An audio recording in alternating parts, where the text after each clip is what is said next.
যে সাংবিধানিক চর্চা চলে চায়ের দোকান পর্যন্ত, যে সাংবিধানিক চর্চা চলে সেই সাংবিধানিক চর্চা আমরা এখানেও করতে চাই।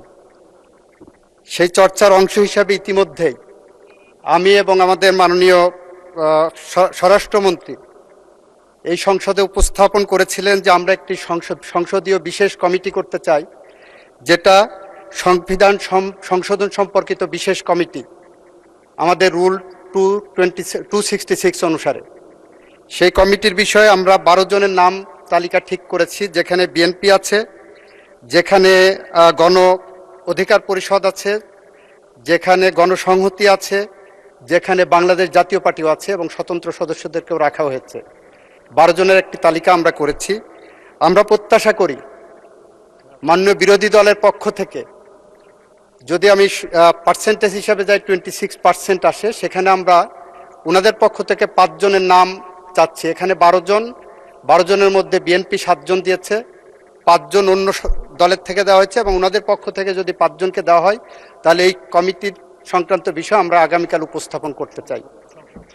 সংবিধান সংশোধন সম্পর্কিত বিশেষ কমিটি গঠন করার জন্য আগামীকাল আমরা চাই ওনাদের পক্ষ থেকে যদি 5 জনের নাম কালকে দেন তাহলে আমরা এই কমিটি গঠন করে আমরা সংবিধান সংশোধন এবং জুলাই সনদকে সামনে রেখে সামনের দিকে এগিয়ে যেতে চাই। মাননীয় স্পিকার, আপনাকে ধন্যবাদ। মাননীয় স্পিকার, মাননীয় বিরোধী দলের নেতা আইনমন্ত্রী যে কথাটা বললেন যে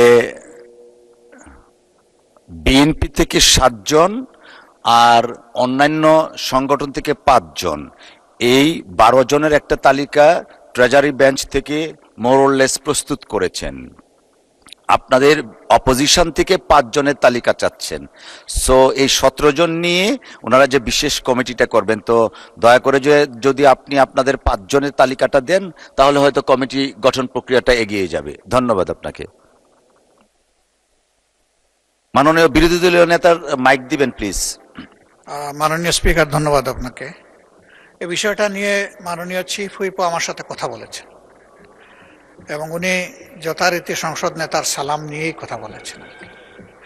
তো আমি ওনাকে বলেছি যে এই বিষয়টা আমাদের মাঝে একটু আলোচনার বিষয় আছে, কারণ এখানে কনসেপচুয়াল ডিফারেন্স আছে আমাদের। তো আমরা আলোচনা করে জানাবো। এটা আজকেই হয়ে যাবে বোধহয়, এটা হবে না আর কি। এই সেশনটা আমরা এটা মত দিতে পারবো না, কারণ আমরা চেয়েছি রিফর্ম, আর এখানে হচ্ছে আপনার অ্যামেন্ডমেন্ট। এই জায়গাটায় আগেও আমাদের ডিফারেন্স ছিল, এখনো এটা আছে। তো আমরা সেই রকম ওনাদের যে প্রস্তাবনারা দিয়েছেন সেটাকে আমরা নিলাম, শুনলাম, বাট আমরা পরে জানাবো। এখনই আমরা কিছু বলছি না এই ব্যাপারে। থ্যাংক ইউ আপনাকে। মাননীয় আইনমন্ত্রী কিছু বলবেন? Thank you. মাননীয় স্পিকার, আপনার মাধ্যমে মাননীয় বিরোধী দলের নেতাকে ধন্যবাদ জানাচ্ছি। আমাদের এটাতে কোনো অসুবিধা নাই, আমরা অপেক্ষা করব। আমরা সংবিধান সংশোধনের পথে এগিয়ে যাব জুলাই সনদের আলোকে।